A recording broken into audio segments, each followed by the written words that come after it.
Buenas tardes, good afternoon. En esta tarde, cerca de la universidad, aprovechando este ambiente saludable, tranquilo, para poder exponer acerca de un tema que ya habíamos ofrecido anteriormente y que está vinculado a un video anterior, ¿no? Y aprovechando pues que estamos cerca de la Universidad Nacional y estamos en este ámbito en el que resulta algo acogedor para poder realizar una exposición que trataremos sin duda de que sea o que se aproxime de modo más claro posible hacia la explicación de la realidad. Así podemos concluir en que, por ejemplo, en el caso de la acción habíamos indicado que la acción es una conducta específica dentro de las normas del ordenamiento jurídico penal o las normas jurídico penales, ¿no? Que están descritas sin duda en un código penal, ¿no? En sus diferentes articulados, artículo 1, artículo 2, 3, 4, 5, 6, 7, 8, 9, 10, diversos artículos en que vamos a encontrar a las normas jurídicas, y dentro de las normas jurídicas aquellos presupuestos que constituyen las descripciones acerca del delito. Entonces, ya volviendo acerca del tema de la acción, habíamos explicado, consideramos algo extensamente acerca de la acción en nuestro anterior video. Ahora iremos hacia el tema relacionado a la tipicidad. La tipicidad es un tema que atañe, que concierne, que se vincula, que se relaciona, que trata o se precisa o se dialoga o se comunica en relación a este tema, que la tipicidad concierne al ámbito de todo el derecho. Así, si nos vamos al ámbito civil, al ámbito del derecho civil, podemos encontrar la definición del contrato, la definición de la compraventa, la definición del arrendamiento, la definición de la donación, la definición del leasing, la definición del franchising. Pues existen sin duda diversos contratos que van a explicarnos aquello que es la tipicidad. Bueno, se constituyen definiciones sin duda. El concepto del arrendamiento y el concepto del contrato de compra-venta no se pueden confundir. Entonces, siendo que no se pueden confundir, hablamos de definiciones y por ende estamos hablando de la tipicidad. Y hablamos de definiciones, también hablamos de descripciones y estamos hablando de la tipicidad. Entonces, esta explicación que nos permite entender que está en toda la esfera del derecho, vamos ahora a la esfera del derecho penal y encontramos que determinadas acciones no se van a confundir con otras. Así encontramos que el robo no será lo mismo que el hurto, y además un asesinato no será lo mismo que lesiones graves, y las lesiones graves no serán igual que el caso del hurto o en el caso del robo. Estas figuras sin duda no van a permitir confundirse, porque ya existe una delimitación descriptiva mediante diversos presupuestos jurídicos que van a determinar exactamente de qué figura o de qué institución jurídica específicamente está entre nosotros. Bien, ahora desde otra perspectiva o desde otro ámbito podemos encontrar la conducta. La conducta también tiene que estar, o asimismo debe estar, en el ámbito de la antijuricidad, y debe estar en el ámbito de la antijuricidad porque debe vulnerar un bien jurídico, debe influir en un bien jurídico, ¿ya? Si influye en un bien jurídico, entonces en el sentido de afectar, de provocar un menoscabo, daño, vulneración, sobre, incidente, vulnerante sobre el bien jurídico, entonces se estará refiriendo la acción a una conducta que posee una influencia antijurídica. La antijuricidad, pues, no se vincula solo con la vulneración, sino que aquello que vulnere debe poseer la característica de bien y además jurídico. Los bienes jurídicos son aquello que protege el derecho, que cautela el derecho para el mejor desenvolvimiento social. Entonces, cuando hablamos, cuando nos estamos comunicando de que el derecho está relacionado con la defensa de bienes jurídicos, como es la libertad, como es la vida, como es la libertad de expresión en la esfera del derecho penal. Entonces, cuando estamos mencionando esto de la vinculación de aquellos bienes jurídicos, debemos sin duda hablar también de la tipicidad, ¿no? También debemos hablar de la tipicidad. Sin la tipicidad, pues no habría vulneración de un bien jurídico. Pero ¿qué pasaría, por ejemplo, porque hay cosas que son típicas, pero que para la antijuricidad penal, ¿no? Para la antijuricidad penal no va a resultar vulnerante, como el caso de las modificaciones que se han producido en el ámbito de los delitos contra el medio ambiente, que ya abandonar basura ya no constituye, por el límite máximo permisible, ya no constituye un delito, porque ha sido derogada la norma y por ende ya no existe el sustrato donde puede estar esa norma jurídica.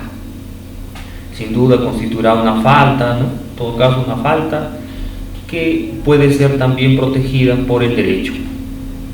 Entonces, y cuando hablamos de antijuricidad, hablamos del reproche social, ¿no? Porque en el ámbito del derecho penal se habla de la antijuricidad, se habla del reproche social, se habla de ese rechazo social, de ese menos importancia social, en el sentido de considerar algo que afecta gravemente al desarrollo social.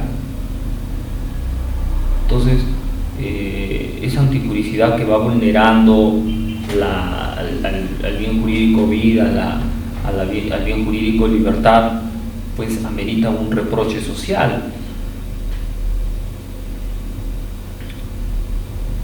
Ahora, en la parte de esta también se habla del injusto. El injusto, pues, como una definición de que ¿qué le era exigible en ese instante, en ese momento al que estaba cometiendo el delito? ¿Qué le era exigible? ¿No? Así, esa es la definición actual. Y esto porque en verdad el ser humano persigue fines, objetivos que van determinando un determinado ámbito en el cual se va a desenvolver. Y entonces debemos determinar las atenuantes, las agravantes, aquellos elementos concurrentes que van determinando cuál ha sido el grado o nivel de vulneración del bien jurídico. Ahora pasamos al ámbito de la culpabilidad. La culpabilidad es ese ámbito en donde el agente entiende, razona, ¿no? Previamente sabe ya cómo es que va a hacer su actuar, y si ese actuar constituye delito, y a su vez debemos hablar de algo externo. Si le podíamos exigir otra conducta que no sea esa, en ese ámbito, si le podíamos exigir o no le podíamos exigir en ese ámbito otra conducta. En ese instante, en ese momento en que se estaba produciendo el delito, si se puede exigir otra conducta. Podía no en el sentido de vago, sino en el sentido de vago, impreciso, indeterminado, sino en el sentido en que, determinando la fecha exacta, se puede hablar de puede en ese momento. ¿Qué en ese momento, en ese instante, puede usted realizar otra conducta. Esa es hablar de manera histórica, representativa, que estando en aquel momento podía realizar otra conducta.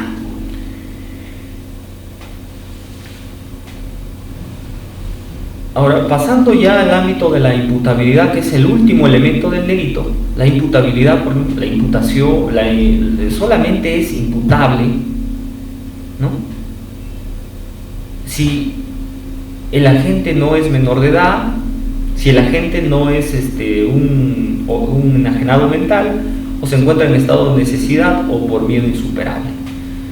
Entonces, me preguntan, por ejemplo, las preguntas diversas que han surgido, es si existiendo antijuricidad, necesariamente estamos hablando de la tipicidad,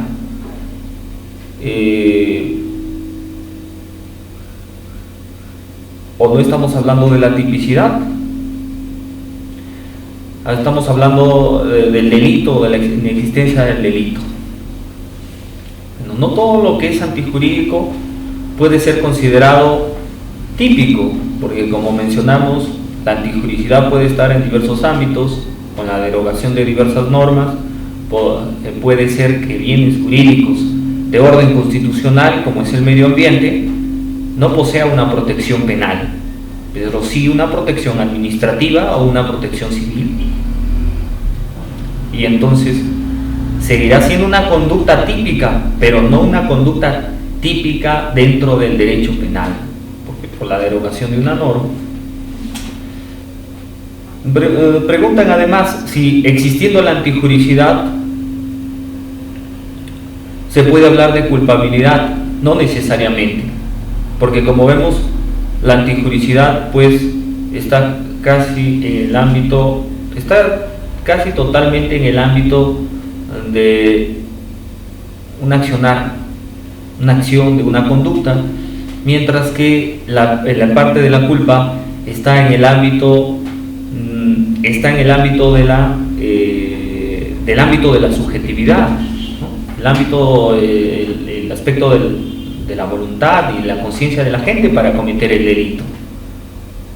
Entonces no está en el mundo de los hechos, en el mundo del contexto de la realidad. Evidentemente, al momento en que se comete el delito, se manifiesta, se produce, se puede advertir. Sin embargo, esos aspectos no necesariamente se van a producir o se van a manifestar. Por eso decimos que está en el ámbito del aspecto subjetivo de una persona, ¿no? Existen, no en el ámbito dubitativo, no en el sentido de dubitativo, de impreciso, sino en el sentido de que está en el interior de un determinado sujeto, que se va a manifestar o no se va a manifestar, y dependiendo de eso se configurará o no se configurará el delito. Y existiendo pena, necesariamente se ha producido el delito, porque el delito es el presupuesto para la pena. El delito es el presupuesto para la pena, y sin duda se trata de una descripción. Es una descripción que deberemos investigar para saber si realmente se ha cometido o no se ha cometido.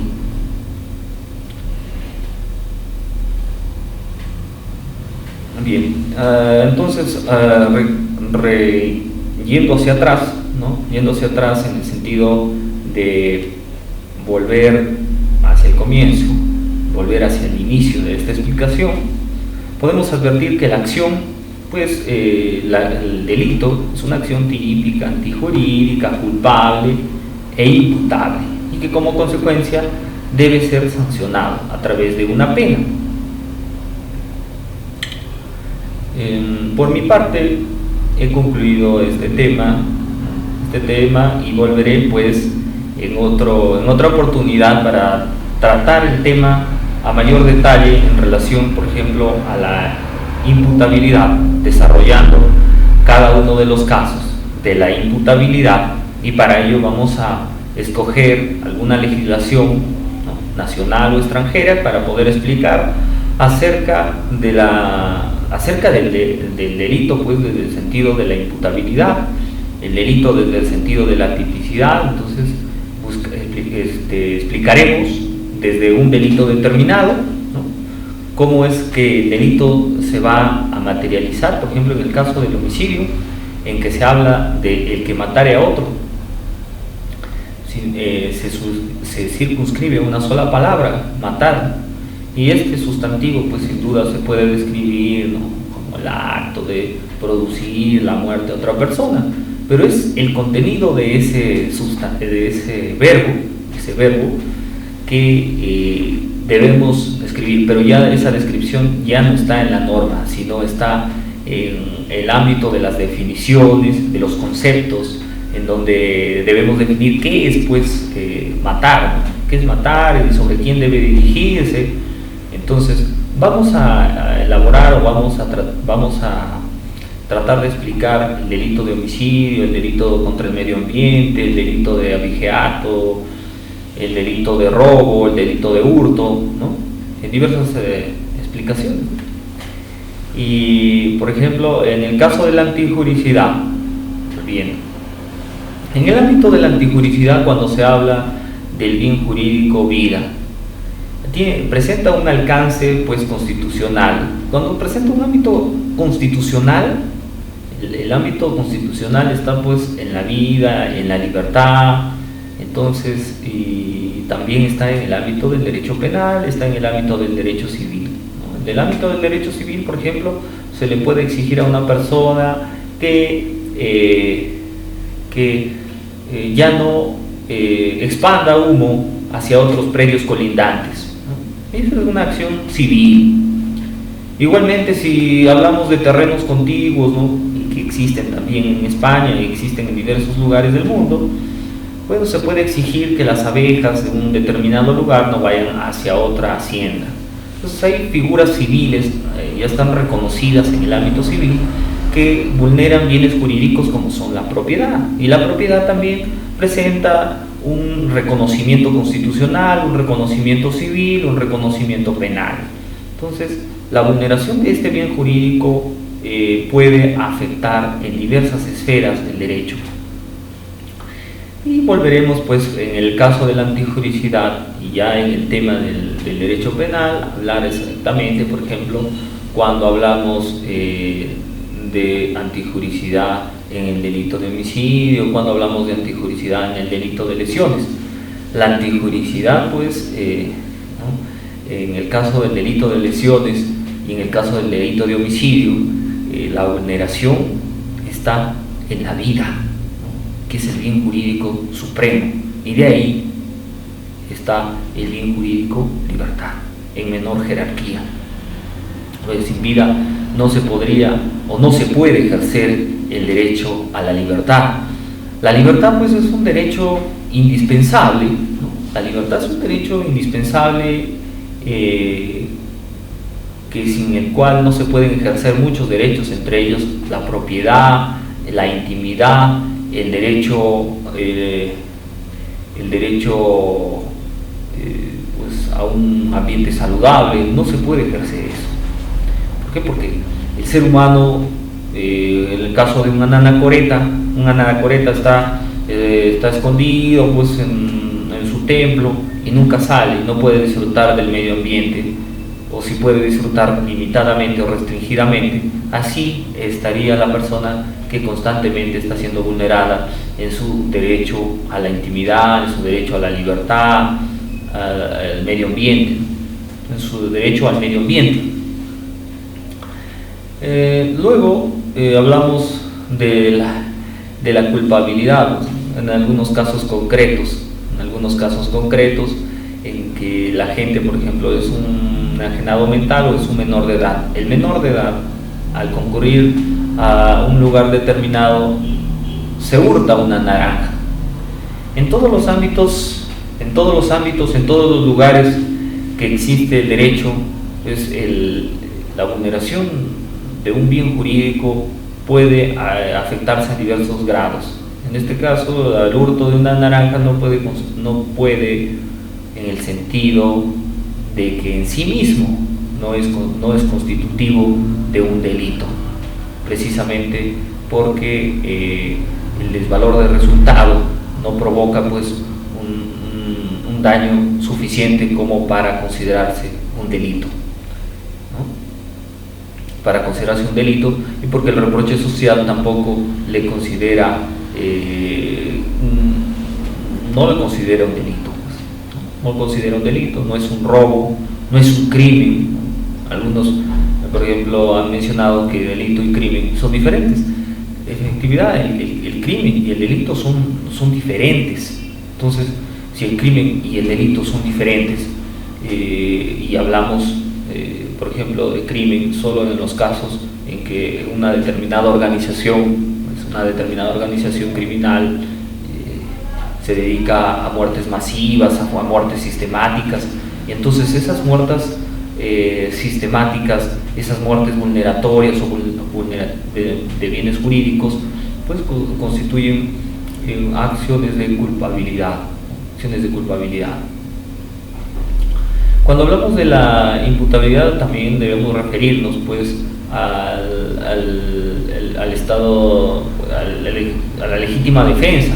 La legítima defensa, el agente en el sentido de aquel que ejecuta el delito, pues no está realizando una conducta en defensa de sus bienes jurídicos, no está realizando una conducta en su defensa. Y cuando hablamos en defensa de sus bienes jurídicos, no debemos entender en bien o en beneficio de determinados bienes jurídicos, porque puede ser invocado en el sentido de que está robando porque precisamente le favorece a su propiedad, le favorece a su vida, ¿no? Bien, si le podríamos exigir otra conducta porque este es un agente que posee exceso de dinero, ¿no? Posee exceso de dinero, o que además le podríamos exigir otra conducta porque sí presenta oportunidad laboral, ¿no? Entonces no estamos hablando pues de una legítima defensa. Y por ejemplo, si volvemos al ámbito del duelo, muy conocida esta figura en que se retaba a una persona para defender el honor, y que actualmente ya no existe esta figura, podemos concluir pues que en realidad en el caso de un duelo pues no existe esta legítima defensa, ¿no? En un duelo determinado no existe la legítima defensa porque el que está incentivando esta pelea, precisamente por incentivar esta pelea, por incentivar este enfrentamiento, el mismo que invoca la legítima defensa no está ejerciendo la legítima defensa, no está ejerciendo de ningún modo la legítima defensa, porque aquel que ejerce la legítima defensa no lo realiza con una provocación suficiente, es decir, no debe haber de por medio pues por ejemplo, si tratamos con una persona culta, con una persona muy respetuosa, no podemos utilizar pues que esta persona nos agredió, nos insultó, precisamente cuando esta persona tiene otro tipo de personalidad, presenta otro tipo de personalidad, otras características que no pueden constituir una provocación suficiente. Entonces, la figura de la legítima defensa va descargándose o va situándose en un ámbito en que no va a recaer como una influencia probatoria para atribuir que el agente es inimputable, ¿no? Hace mucho tiempo, comentándoles algo, y como les reitero, vamos a volver sobre estos temas de una manera mucho más específica, de que cuando me fui en una oportunidad a un retiro espiritual, alguien comentó una acción humana que supuestamente estaría solamente en el ámbito en el que se le puede reconocer inocentemente. La gente ya sabía cómo iba a realizar el delito, es decir, cómo iba a robar, y para ejecutar el delito se toma unas cuantas cajas de cerveza y se fortalece espiritualmente, y entonces quiere ir a robar y roba y entiende perfectamente aquello que ha realizado, ejecutado, por ejemplo, la utilización del arma del fuego, ha incentivado el temor en la otra persona, y luego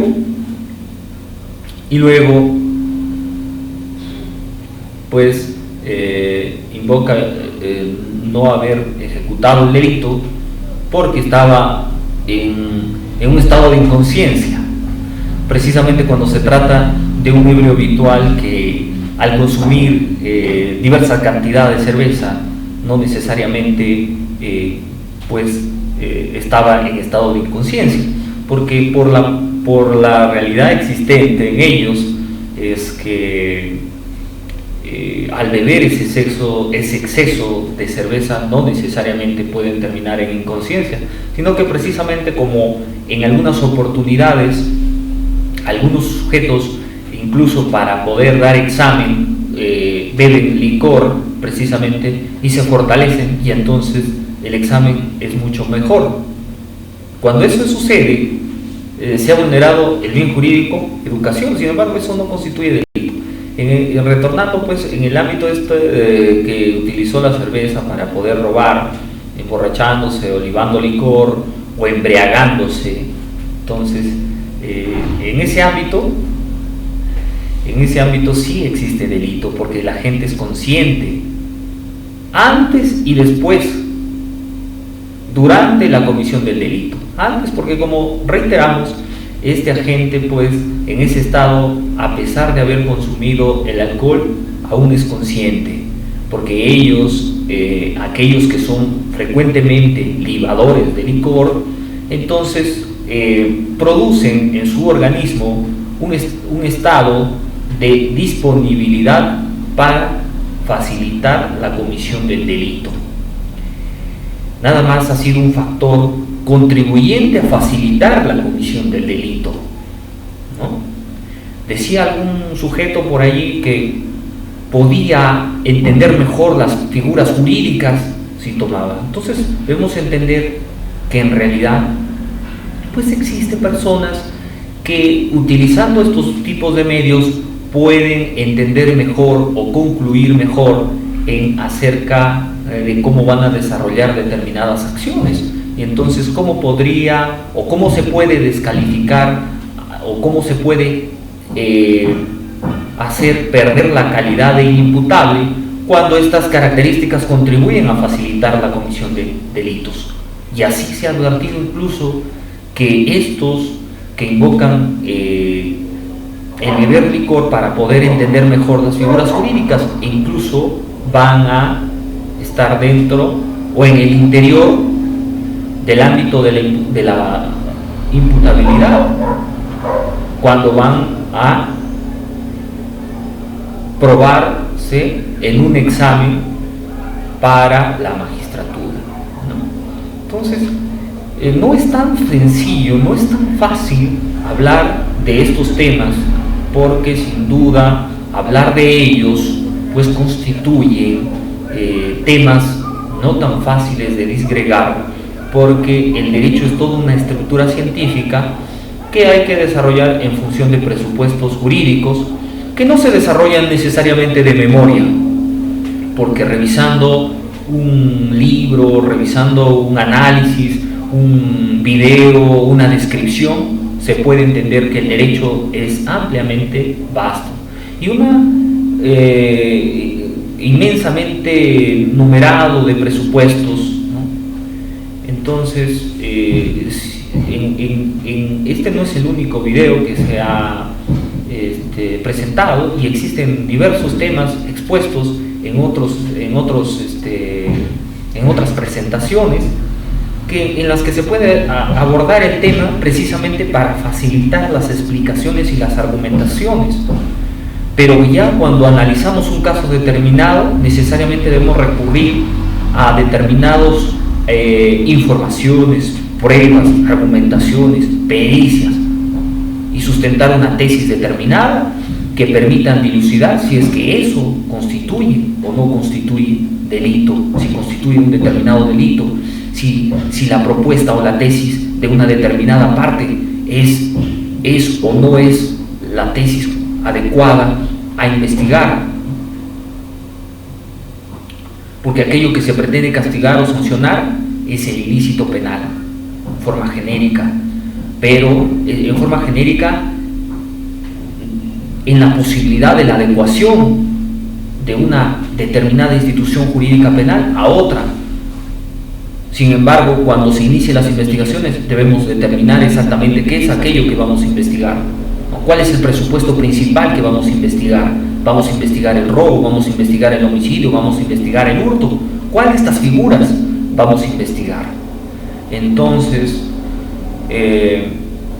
por mi parte, expreso mediante este medio de comunicación social que continuaremos en estas exposiciones agradeciendo esta oportunidad proporcionada por YouTube y además por otros intelectuales que también exponen utilizando estos medios que son de factibilidad social y que permiten el mejor entendimiento.